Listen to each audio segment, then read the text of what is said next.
Yankee Doodle. Yankee Doodle with the macaroni. Macaroni. Very good, Jeffrey. This is the first episode of onefjef the podcast. Thank you for listening. Thank you for being here. Are you here? I'm here. I think we're all here, aren't we? onefjef the podcast is like riding a feral unicorn through a storm of electric bagpipes. It took me a long time to come up with the name onefjef. I spent, honestly, months or weeks, maybe, thinking about what I should call this thing. Eventually landed on onefjef. onefjef the podcast. onefjef the podcast. onefjef the podcast. In part because it's already my branding, and we know how important consistent branding is. Yo, J to the E to the F, but not to the other F. And also because it allows it to be anything at all. What do you think of that name? Oh, it's a bloody brilliant name, Jeff. I've also spent a lot of time over the last month or two trying to figure out what this podcast is about. What are we doing here? Maybe it doesn't need to be about anything. I want a whoopee cushion, Uncle Jeff. Maybe it can be about everything. I think we just become everything. Maybe the meaning will be revealed as the podcast goes. Whoa. onefjef the podcast. It's like a cosmic journey, man. Whatever. It doesn't matter. Okay, this is WJFK, had a station on the North Coast, home of the flamethrower hippos. Jeff with you here. I'll be here with you till 7 in the morning. Hello, it's me leaving a voicemail. Just calling to see how you are. You think Satan would make a good senator? No. What are you doing? Jeff is so smitten. The Common School Journal. The wine is good, Jeff, by the way. Psychologically impaired and... You literally got in a fist fight? You really got a fisticuffs. Why are you being so heartless? Do I hate you? No, I don't hate you. Really, just try not to hold. Again, I'm sorry for lashing out on text. Can't have a conversation about emotion. He would yell at you and you would cry. Happy birthday. I'll be up for I'll be up for a while. May 2nd, 1989, Tuesday, Election Day. This is Jeff, by the way. Friday, 9:44 p.m. Beyond that, audio detritus. This podcast is just an excuse for me to sit down and talk to people for a couple hours. I'm enjoying speaking. People that I know. That's how you pronounce it with the I? Cauliflower? What? How do you pronounce it? Cauliflower. Cauliflower. People that I don't know. The cow knows it's dying, you throw it away. People that I would like to know better. Having fresh egg plug is, you're doing it right. We sit down and we just talk. We have a conversation. We have a real, genuine conversation in a way that I don't feel like many people do anymore. And that feels special. You're the best, Jeff. And it is special, you know, because everybody wants to be heard. Everybody's got a story to tell. A lot of people don't have anybody to tell it to. Or a lot of people don't tell it because they don't think that it's interesting. Isn't that interesting? It sure is, isn't it? Also, I should mention that some of the material in here is a little bit inappropriate. So if you're listening with your children, maybe don't listen with your children. This is the first episode of onefjef the podcast. Thank you for listening. Thank you for being here. Are you here? I'm here. I think we're all here, aren't we? What are we doing? What are we doing? No, just making shit up. Yeah. Just fake numbers flying around. We're existing, so that's something. Yes. I mean, that's really something if you think about it. It is. The older I get, the more I'm like, miracle. What the fuck are we doing here? Like, how did this even happen? Right? We'd wake up sometime, I don't know, between like 3:30 and 5 in the morning and do a bathing ritual. And people always tried to get there on time because the later you were, the colder the water was for your 5 a.m. bathing ritual. What's the bathing ritual? Is it just you take a bath or? I think like a lot of religions, there's a lot of ritualistic shit that happens here. And sure. There's not much to it other than getting cleaned up. But are you bathing yourself? But if you're doing it with the intent of, like whatever. Like a mindful bathing. Yes. Okay. That's a good way of putting it. Right. Mindful bathing, yeah. We would make prasadam, which was dinner. Okay. But again, there's like a fancy this whole word for it. Ritual, right. But right. It's not just the word. You put your full intent into making it as close to divine as possible. And if you offer the food to a god, they'll eat it. But because they're on a different plane, the food remains, but now it's blessed and it's become prasadam, not dinner. I'm already doing that thing where I'm thinking you're about censoring yourself. Don't do that. Censoring myself, but also being aware of how others are perceiving me at all times. Right. And the anxiety of that. Is that a natural human experience? Is that something that you feel? Sure. I definitely feel that. Although I do think that changing your behavior and censoring yourself to alter the people's perceptions of you is probably not ideal. Unless you're like being a complete dick all the time. It's definitely not ideal. Right. But how often are you in your purest form of Jeff? Like distilled down to the essential elements of Jeff. Isn't a lot of life a performance? I think there's a pressure within our society to say, I'm this way, this is my identity, blah, blah, blah. And I struggle with that quite a bit still. Right. What I've learned though, and what I liked about the concept of duality is that you can be all those things at once. I can be someone who has taken someone else's life, be someone who finds other people's lives precious, and also be someone that gets so pissed off sometimes I just wish I could, of course, really throttle that guy. Right. You can be all those things and it's okay. I just feel like there's so much pressure on people to try to say, define yourself and it can only be this and you can't be this and you can't be this. Like, right. No, you can be all those things. Humans are highly complex. The struggle to make yourself a certain thing is ruining you for the other things that you could possibly be. I did feel kind of scared all the time. And kind of like scared of, kind of back to the whole fitting in thing. Cause like if I would really be myself and like show some deep emotional, sensitive parts of me, it was not received very well. We're in the Midwest, Andi. Yeah. I mean, right. Yeah. Precisely. So I was kind of just like, all right, well, the way that we get by in this family is laughing. Humor was a always huge healing thing for all of us. And always that's kind good. of how that's kind of like one of the ways that we can still relate to each other, which is good. That's a blessing.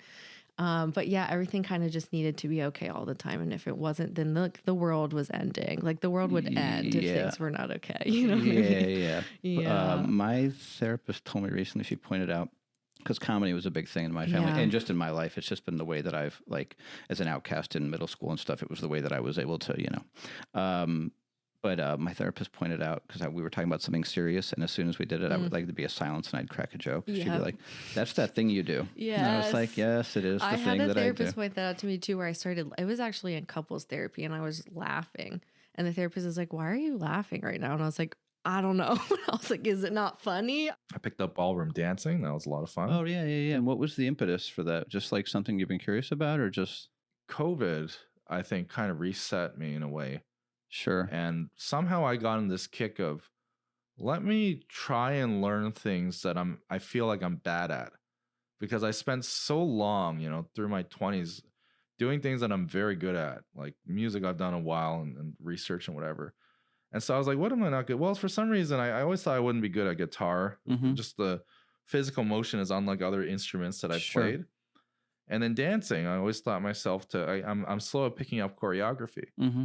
And that was very, very good for my brain and my soul, is to pick something up, to be a student again. I want to keep doing that, actually.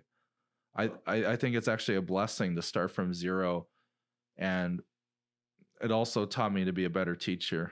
I've been too used to being fluent at what I do. I forget what the beginner's mind is like. I think that the popularity of these long rambling podcasts, not that this is a rambling by any means at all. This is I'm very prepared. I think the popularity of those that's blown up over the last 5 to 10 years kind of correlates with the loss of the ability to converse, because people, instead of actually conversing, they'll just sit there and listen to other people converse.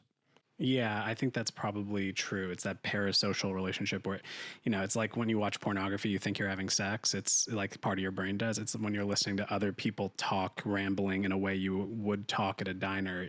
That part of the serotonin is like going off in your brain.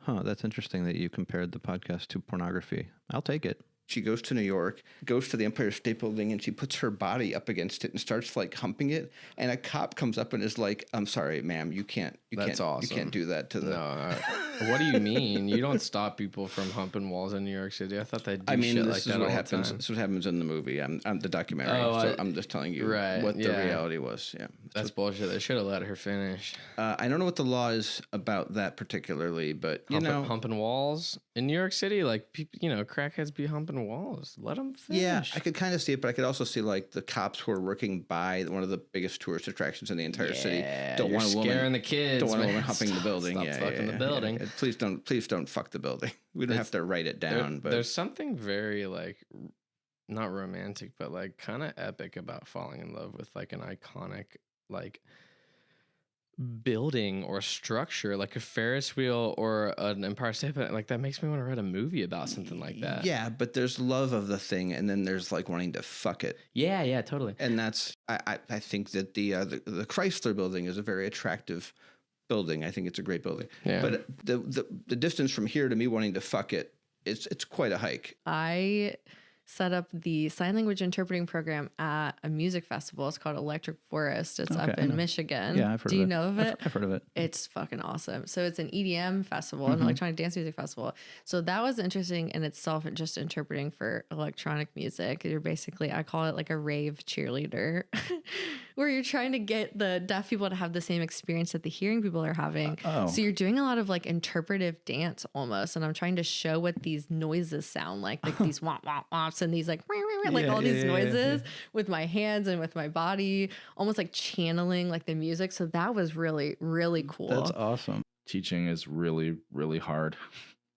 It's hard to figure out what you have control over. If you do experiments or something like something very simple, and like was it Mendeleev growing beans? You need like 100 beans or something to figure out if the fertilizer is any good. Okay.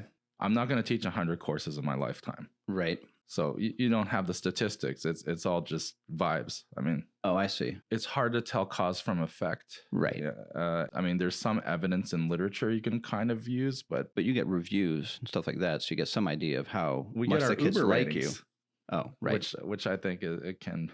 It might remove the very worst of it, but it obviously causes issues when you ask students to give 5-star ratings. So if you're a friendly, jovial professor, you can keep this, and it may be easy. Then that's what the pressure for grade inflation is very high, and the pressure for academic integrity is pretty low. It's all personal. You have to press against the system. I know what it's like to eat government cheese and government bread from the National Labor Relations Board. What kind of Board. cheese is that? A cheese? Is it a cheddar? Or is I think it's. I always like thought it was American? Like Velveeta. It's like American cheese. All right. Yeah. So like cheese food. Yeah, just like the orange block. Yeah. And like having grown up that way, I understand, it's not like my dad's any richer than he was when I was a kid. Right. And so I'm still very much connected to that world. And there's real economic distress. There's real questions about how you pay for medical care, how you pay for this. Absolutely. And they do see a lot of, waste.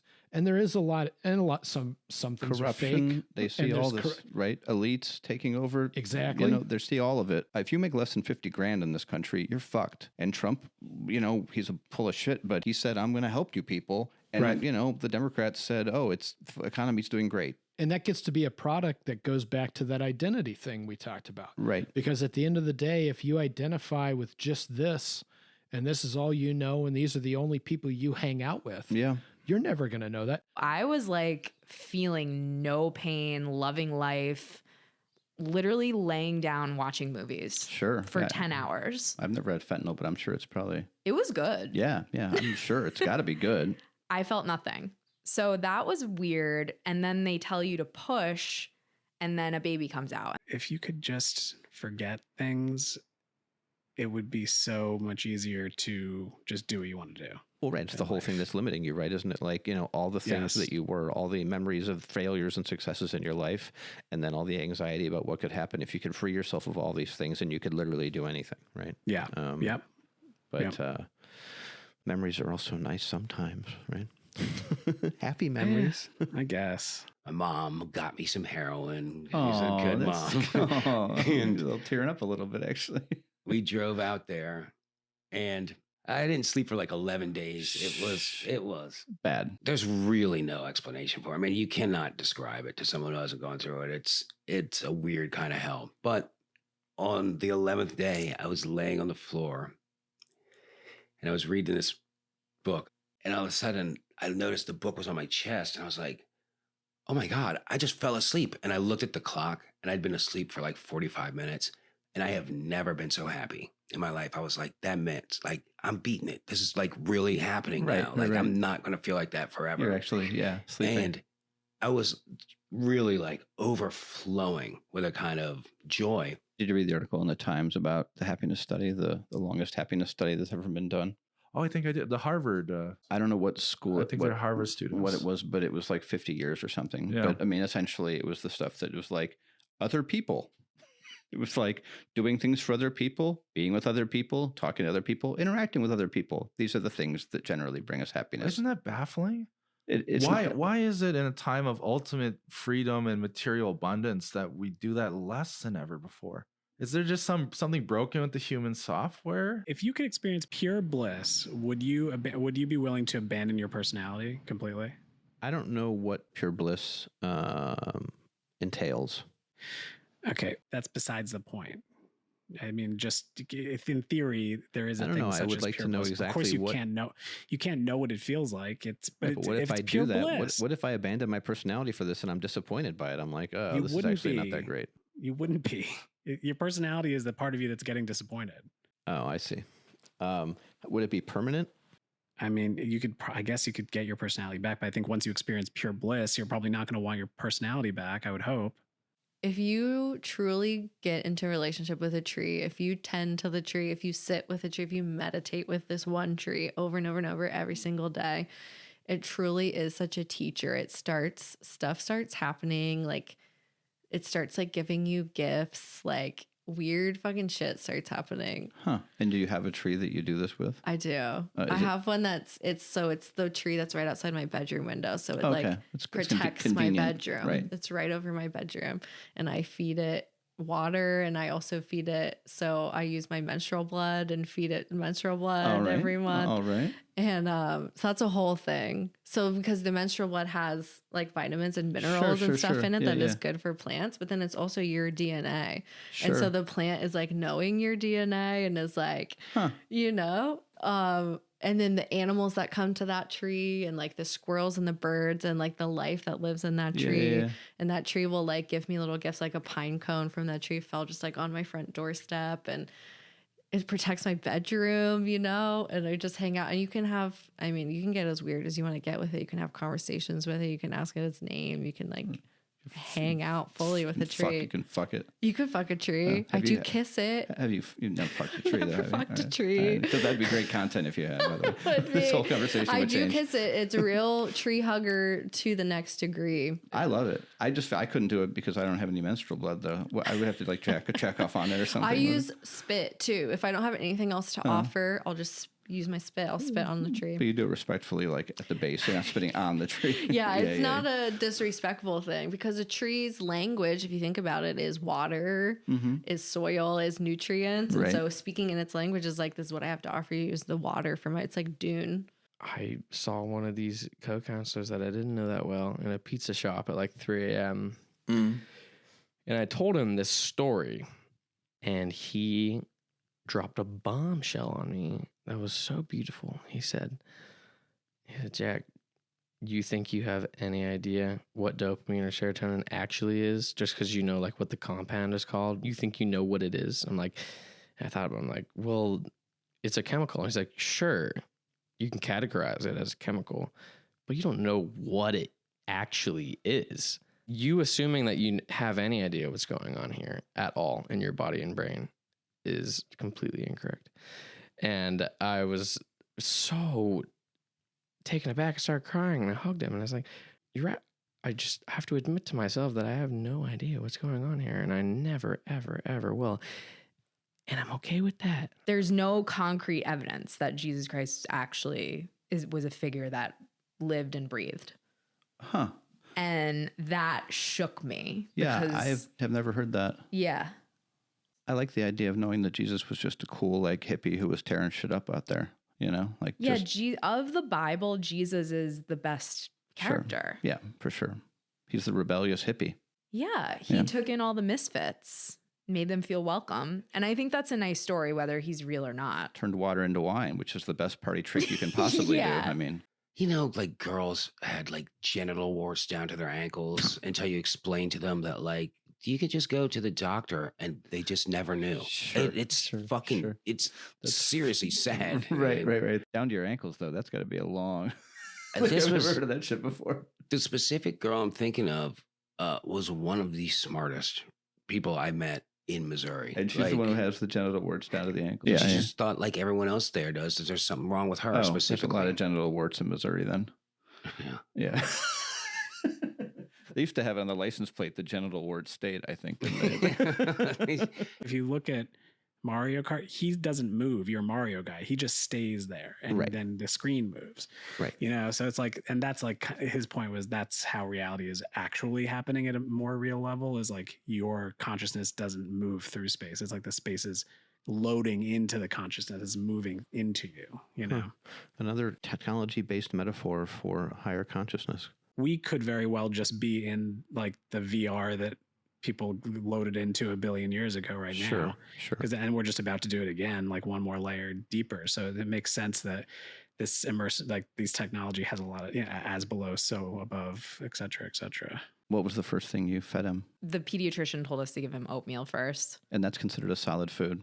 It's considered a solid food. I guess it's like a smooth food that they can try, and if they gag on it, it's not a big deal. So yeah, if I had oatmeal first, I'd be like, no, fuck solid food. This is terrible. Yeah, but they haven't tried anything. Their scope of relativity is zero. And it's probably good to start on a low bar, because then you can only go up from oatmeal. Exactly. Right? If you start with like spare ribs or something, you're going to inevitably the bar is going to have to be super high. I think the taste buds have to develop. Like, I don't think you're born with taste buds. It's the more you eat, the more your taste buds develop. Then they slowly die as you get older too. Do they? For sure. Yeah. That's why younger people don't like to eat asparagus and things like that, because it tastes very strong to them. But as we get older, we start to enjoy these things because we don't taste them as strongly as younger people do. And we also know that we should eat them. So that weighs into it too. Like, would I rather have a donut over asparagus? Yeah. Have you heard of panpsychism? No.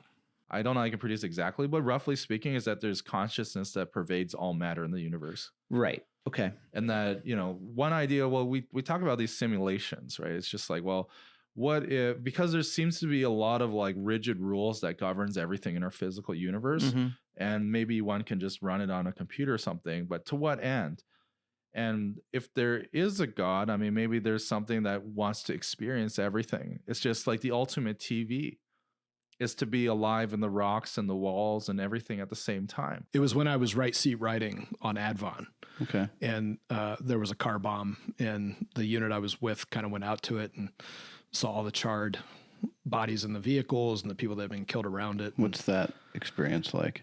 It's one of those where I will say I never did have like the movie Rookie moment where you're like prepared. I mean, you can the corner, but like you can be prepared for an experience like that because you're going to experience it. But like actually having it, it's got to be. I mean, I would think the most bracing thing, and I think the thing that always stays with you the rest of your life, is just the smell.